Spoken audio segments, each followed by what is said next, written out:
Ingram picks it up, takes it into the end zone, and South Carolina wins it 45-42. Georgia 0-2 for the first time since 1996. On ESPNU, it's Arkansas, New Mexico. Mark, back to you.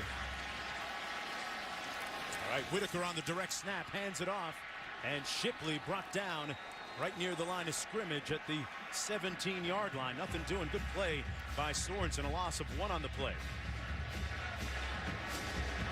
Well, Texas had a tough time. 2 of those 3 and outs came real early. They've been given a great opportunity here.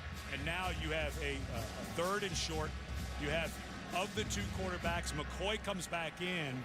I think this is a time that you look for Jackson Shipley, who's one-on-one up top in space. On 3rd and 2. Johnson in the backfield. He gets the call and the first down. Plowing forward down to about the 12-yard line. Cody Johnson, a load at 252 pounds. And that's the first time that I've seen really good movement by the offensive line for Texas. The whole right side washed the left side of the defensive line from BYU down. They bring in the short yardage specialist.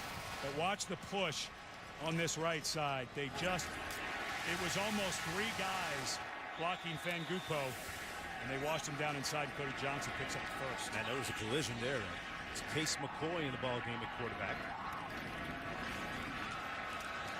Brown, the freshman, gets a couple of yards, setting up 2nd and 8 as we approach 3 minutes to go here in the first half. The Longhorns, after scoring 34 points last week in that win against Rice, scoreless right now. And they're going with swapping quarterbacks in and out. I actually like this. You can run different plays with Ash. He gives you the leg. He can also throw it. This feels like it might be an option to the right. Whitaker in the backfield. There it is. That's DJ Monroe. Slips a tackler. Boy, what a move by Monroe inside the 10-yard line. BYU read the option as well. Picked up 3 on the play. And just bad technique by Uale. The safety came up. He had this thing for a negative yardage play, but he didn't come to balance. He had his head down. He was falling forward, and Monroe, one of the quickest guys on this Texas team. Case McCoy coming back in the ballgame. How badly do they need to score here on this series? To me, 3. I think they have to score 7. I think the way this game has gone, 2 guys in the backfield feels like another run from Texas. McCoy out of the shotgun. Has time to throw and nowhere to go. Twisting. Completes it. Down to about the 5, short of the first down, but there's a flag on the play. John Harris made the catch. And there's a flag at about the 7-yard line. It's a 4-yard gain if it stands. Just complete confusion. Sure. On the 3 receivers to the right all ran into the exact same area, and Case McCoy had nowhere to go. Remember, brand new offense. They played 18 true freshmen. Texas did last week against Rice, and it's starting to show a little bit. There just seems to be confusion. Now your veteran. It's going to go against the Longhorns. Ineligible receiver downfield. BYU is declining the penalty. 4th down. You got to kick this ball if you're Texas. You have to come away with some points, but watch as the receivers leave the line of scrimmage, including the back. And there's just confusion.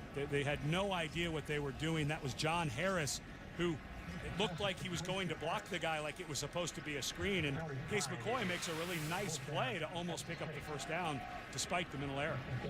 Justin Tucker in to attempt this field goal from 23 yards out.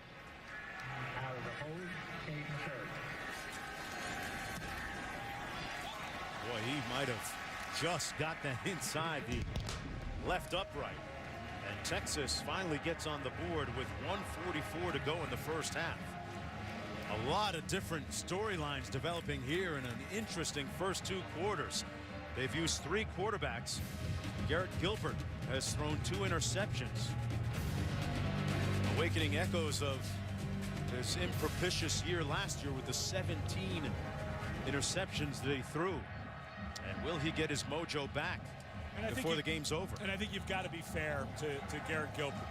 I think he did start to get start questioning himself a little bit there in the first quarter, but nothing's really gone right for Texas. They get the interception, they get great field position, and I mean, it's not 3 and out because they get the field goal, but they still only got, well, excuse me, they did pick up the first down with Cody Johnson, but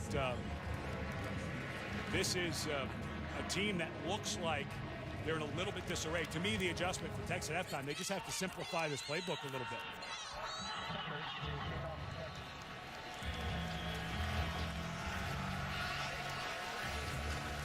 And now Jake Heaps comes in, minute 44, 1 timeout.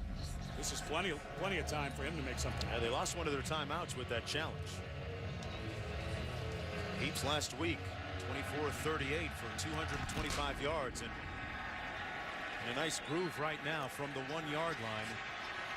This is Jordan Johnson. And let's check in with Brian Berg. Coming up on the Outback Steakhouse halftime report, I'll be joined by Robert Smith and Todd McShay. We'll head to the Big House, check in on Michigan and Notre Dame, both in throwback unis. Also coming up, Alabama goes to Penn State and makes a statement. And finally, Ohio State survives a scare in their own stadium. It's all coming up on the halftime report. Guys, we'll see you then. All right, Jake Heap back in at quarterback. DeLuigi and Correa split behind him. He threw an interception the last time he put it up. Hands it off. That's DeLuigi. It's brought down after a gain of about 1. Well, Sunday NFL Countdown returns this season. New start time, 3 hours in all. The best in the business, providing the news and the latest updates from stadiums around the league up to kickoff. Sunday NFL Countdown presented by IBM on ESPN Sunday at 10 Eastern. Also, Sunday morning, ESPN2 debuting a new lineup. Outside the Lines with Bob Lee moves to 10. And the Sports Reporters with John Saunders, a new home at 10:30.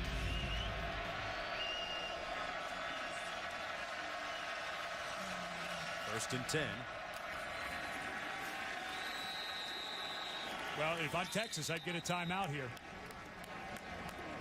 BYU, good use of a timeout by Texas. 56 seconds. Third down. Now it's timeout on the field.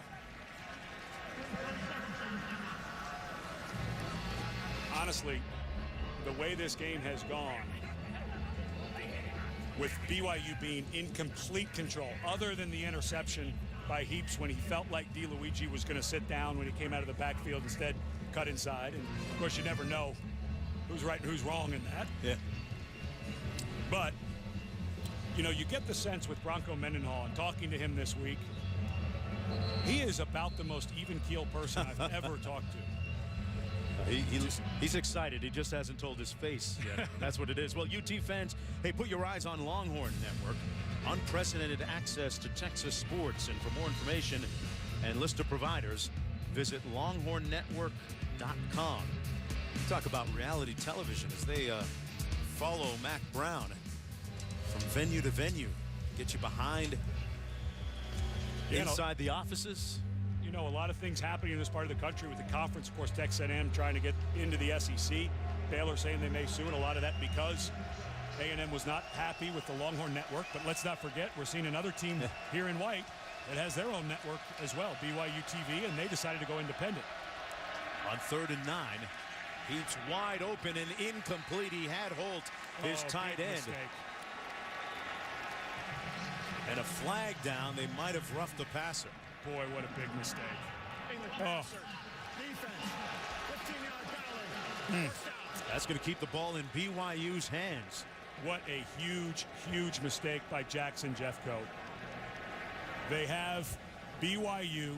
They perfectly used a timeout. Looked like they were going to get good field position. Boy, just not smart. You can't make that play. The ball's been gone. And you could see Jeffcoat throw his arms up. I think he knew right away, and that's Bo Davis, the new defensive line coach from Alabama that was hired. But just a gigantic mistake. And now BYU still has that timeout in 51 seconds. I think they should get aggressive. First down and 10. Of course, Jeffcoat's father played for the Dallas Cowboys. The pass complete. Gain of about 8 on the play. Marcus Matthews, they need a timeout here. Yeah, they should use this timeout. Watch how much time. There's about 48 seconds left. when that ball was caught. They should have just used that timeout here. And remember, their place kicker, Justin Sorensen, can make one from about 60 yards out. 2nd and 2.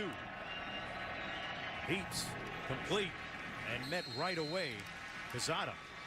A gain of 1 on the play. It'll be 3rd and short. Hicks making the stop. 13-3 with 20 seconds to go.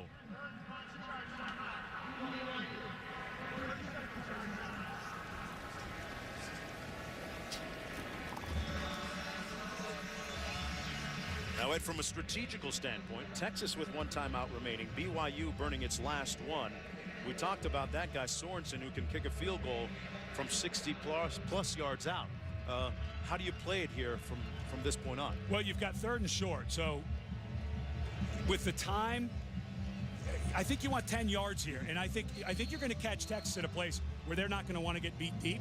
So I think you're going to want to run some people off, do something over the middle of the field, go up and kill it, and then you might have another shot. With 20 seconds left, you've got time for 2 or 3 plays here, and because of that mistake by Jeffcoat, all of a sudden BYU's looking at least, I think, for a field goal try if they pick up 10 yards. But if they pick up 10 and they're able to kill it, I think they can get 2 more plays where they're able to take at least 1 throw into the end zone. Got to take a little inventory before the end of the half. You have to wonder about the psyche collectively of this Texas team, not just on the offensive side of the ball, but defensively as well. 3rd and 1, little bootleg action. Heaps completes it down to the 46-yard line, a gain of 5 on the play. Clock running actually stops with 14 seconds to go. They need to hustle because as soon as the sticks are set, a little too much. Yeah, this is taking too long. They should have tried to kill this ball. Might not have enough time to. They're going to have to go up top here. Got to get it all. Back shoulder pass incomplete. Yeah, that was bad clock management. BYU. And they got a place kicker that can nail one, right? Yeah, they had exactly what they wanted. They got greedy. They didn't need to run a play there. They should have killed it, taken some time, and discussed what they wanted to do. I think that's a big missed opportunity for the Cougars. Well, they still go into the locker room with a 10-point lead at halftime. And Samantha Steele with Mac Brown downstairs. Coach, you said you wanted to see how your team would respond to some adversity, and now you have it. What are you hoping to see from them offensively in the second? Well, I hope they'll relax a little bit. They've been all over the place. We've lined up wrong. We've turned the ball over. We've dropped passes. We've done everything, been in motion. We've done everything you can do possibly to screw up a first half offensively, and we're still only 10 points down. So defense has played hard. I hated we gave up the 97-yard drive. We did force a turnover, so we got to force some more turnovers, keep getting some 3-and-outs on defense. We got to get something going offensively. Coach, both your offense and your defense are predicated on trust and lack of hesitation. Are you sensing uncertainty right now? Well, not at all on our defense. I thought they played really well. Our offense had some streaks, but we knew our offense was behind our defense. We just got to go out and start playing a little better on offense and get back in this game. All right, I'll let you get in there. Thanks, Coach. Mac Brown able to muster a smile even though his team trails at the break by 10. Right now we're going to go back to the studio with the Outback halftime report. Nighttime falling here in Austin, Texas, the jewel of the Texas Hill Country, but right now it's a 14-karat jewel performance by the Cougars, leading 13-3 at halftime as we get started here in the third quarter. Mark Jones chopping it up with Ed Cunningham, Samantha Steele down in the sidelines. A pretty compelling first half, and the quarterbacking job already open for the Texas Longhorns. I think if we don't see Garrett Gilbert here in the second half, I think you're absolutely right. And I think David Ash and Case McCoy, let's see if they keep rotating them. If they do, I still think they have to get Ash involved in the passing game. You cannot think if you're BYU, every time he comes in, it's a run. That's going to be a big advantage. All right, BYU going to get the ball to start the third quarter of play. The Cougars leading 13-3, and their quarterback, Jake Heaps, was on fire in the first half. 14-24 for 153 yards and a touchdown.